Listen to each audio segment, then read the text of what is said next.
25,000 Ukrainian troops back from the United States, Canada.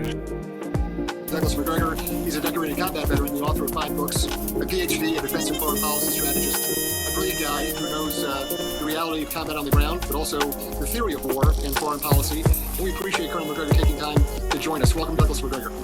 Thanks, Chris. So I want to get right to it.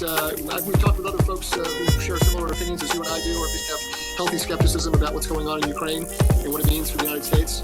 I'd like to get your assessment right now of the current state of affairs, the situation on the ground in Ukraine. There's been a lot of talk about a spring offensive. What does that mean? And where do we go? What does success look like in the United States? Music composition just got a whole lot more intuitive with Captain Plug.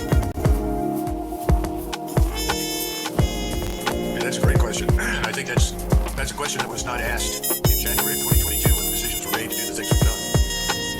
We have to keep in mind that we're at the end of several stages in this conflict on the Russian side. The Russians have now completed their mobilization of 300,000 reservists plus 80,000 additional volunteers. They brought all of their regular forces up to full strength.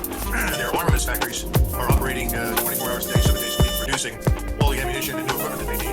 In fact, I would argue the current Russian army is infinitely better today and more capable today than it was obviously over a year ago. And we have ourselves to thank for that. And that's going to continue to complete the long-term plans that are being discussed right now. Because right now we can expect an even larger force, probably 1 million to 1.2 billion, and a much more aggressive force capable of offensive warfare on a scale that we haven't seen certainly since the Second World War. So everyone has miscalculated now. The Ukrainians